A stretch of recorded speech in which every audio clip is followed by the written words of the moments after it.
நேர்மையாக இரு.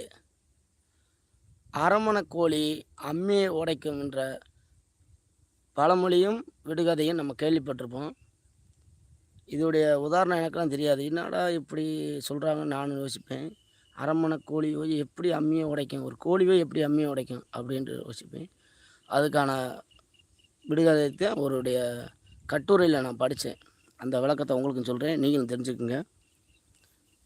ஒரு அரண்மனையில் கோழி வளர்க்குறாங்க. அந்த கோழியை வந்து டெய்லி ஒரு முட்டையிடும். அந்தவுடைய காவலர் வந்து எடுத்து போய் டெய்லி ராஜா வந்து கொடுத்துருவாரு. ராஜா சாப்பிடுவார். ஏன்டா நாட்டுக்கோழி முட்டையில் அது வந்து உடலுக்கு நல்லது, அதனால் அவர் டெய்லி ஒன்று சாப்பிடுவாராம். அப்படி இருக்க சூழ்நிலை ஒரு நாள் காவலர் அந்த கோழியை வந்து அடைச்சி வைக்க மறந்துடுறார் முட்டைக்கு. ஏன்டா கூடையில் அடைச்சி வச்சா தான் கட் ஆகிடும், இல்லைன்னா அதாட்டி எங்கே கட்டு போயிடும். அப்படி சூழ்நிலை ஒரு நாள் அடைச்சி வைக்க மறந்துடுறாரு. அப்போ அந்த கோழி வந்து அரண்மனைக்கு வெளியே போய் முட்டையிடுது.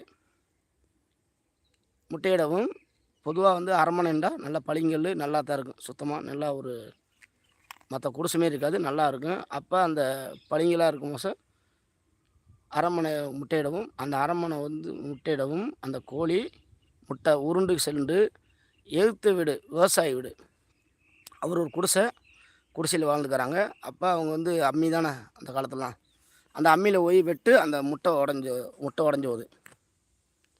முட்டை உருண்டு சென்று அம்மியில் வெட்டு முட்டை உடைந்து விடுகிறது. அப்போ ராஜா வந்து எப்பயும் வழக்கம் போல் முட்டை சாப்பிட வந்துடுறாரு. அப்போ அந்த காவலர் வந்து என்ன சொல்லணும், ஐயா இன்றைக்கி நான் வந்து கோழியை அடைச்சி வைக்க மறந்துட்டேன், அதனால் கோழியை வெளியே முட்டைட்டு உடஞ்சி வச்சுன்னு சொல்லிட்டா அதோடு அந்த பிரச்சனை முடிஞ்சிச்சு. அப்படி சொல்லலை. அவர் என்ன சொல்லிட்டாரு, ஐயா எழுத்து விட்ட அம்மி வந்து நம்ம கோழி முட்டையை உடச்சி பிடிச்சியான்ட்டு. ஏண்டா ஒரு கோழி முட்டையை அம்மி வந்து எப்படி உடைக்கும்ன்றத ராஜா சிந்திச்சிருக்கணும், சிந்திக்கலை. காவலர் தப்பிக்கிறதுக்காண்டி போய் சொல்லிட்டாரு. அந்த அரண்மனை ராஜாவும் டக்குன்னு யோசனை இல்லாமல் என்ன சொல்லிட்டாரு, அந்த எழுத்து வீட்டுக்காரன் அம்மியை அந்த விவசாயி அந்த வீட்டுக்காரனுடைய கூப்பிட்டு 50 சவுக்கடி கொடு, அவர் குடிசை தீ வச்சு விடுன்ட்டார். அவ்வளோதான். இதுதான் கதை. அரண்மனை கோழி அம்மியை உடைச்ச கதை இதுதான். ஏன்டா அந்த காலத்தில் அவங்க சொல்கிறத சட்டம் இறக்குவாங்க, அதுதான் நடக்கும். இந்த கதையிலேருந்து உதாரணம் என்னான்டா, இன்றைக்கி நிறையா மனிதர்கள் நிறையா சம்பவங்கள் நிறையா இடத்துல என்ன செய்கிறாங்க தெரியுமா, ஒரு உண்மையை வந்து ஒரு வாட்டி சொல்லிட்டோம்டா அந்த உண்மையை வந்து அதோடு முடிஞ்ச போகும். உண்மையை வந்து கொஞ்சம் கசப்பாக தான் இருக்கும், பாவக்காய் மாரி. ஆனால் அதில் வந்து அப்படியே வந்து ஒரு நல்ல ஒரு விடிவு பறந்துடும். ஆனால் இன்றைக்கி அப்படி கிடையாது.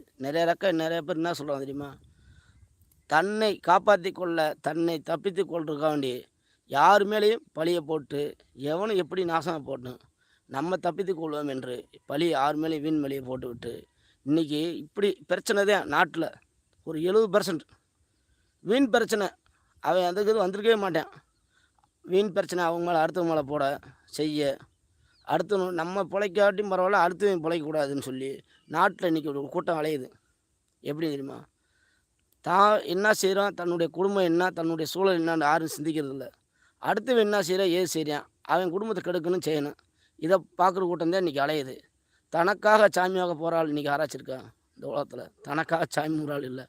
ஆமியளவுலே நான் பொழைச்சாலும் பொழைக்கக்கூடாதுன்னு பரவாயில்ல, என் கண் கட்டாலும் பரவாயில்ல, அடுத்தவன் எதிரியுடைய கண் படணும். அவன் எப்படி நேற்று நேரம் அவன் இப்படி கஷ்டப்பட்டுக்கிருந்தேன், இன்றைக்கி எப்படி பொழைக்கலாம், இப்படி ஒரு சிந்தனையிலே மனுஷன் இன்றைக்கி நிறையா ஆய்வில் போய்கொண்டே இருக்குங்க. தான் பொழைக்காட்டியும் பரவாயில்ல, அடுத்தவன் பொழைக்கக்கூடாது அப்படின்னு சொல்லி இன்றைக்கி எல்லாமே குறுகிய காலத்தில் நம்ம வாழ்ந்து கொண்டே இருக்கோம். எல்லாம் ஒரு பக்கம் ஒரு உண்மையை சொல்லிட்டோம்னா அதோடு முடிஞ்சிடும். அந்த பொய்யை சொல்கிறதுக்காக வேண்டி 100 பொய்யை சொல்லி அடுத்தவங்களுடைய பொழப்பும் கேட்டு இன்றைக்கி நிறையா நாட்டில் இன்றைக்கி எல்லாம் அப்படி நடந்து கொண்டு போயிருக்கு. மனிதாபியம் என்ற வாழ்க்கையே இன்றைக்கி மனுஷன் சூழலில் அதிகமாக இல்லை. மனிதாபியத்தோடு எல்லோரும் இருந்துட்டா இன்றைக்கி எந்த இதுவுமே இல்லை. உண்மையை பேசிட்டா எந்த ஒரு பிரச்சனை என்பது பெருசாகாது, நல்லாயிருக்கும். ஆனால் இன்றைக்கி உண்மை பேசுகிற ஆள் மனுஷனும் இல்லை. இந்த நாடு நாளுக்கு நாள் பேரழிவை சந்தித்து கொண்டு ஏதோ நோக்கி அழிந்து கொண்டு சென்று கொண்டிருக்கிறது. எல்லோரும் மகிழ்ச்சியாக வாழ மனிதத்துடன் வாழுங்கள். வாய்மை வெல்லும்.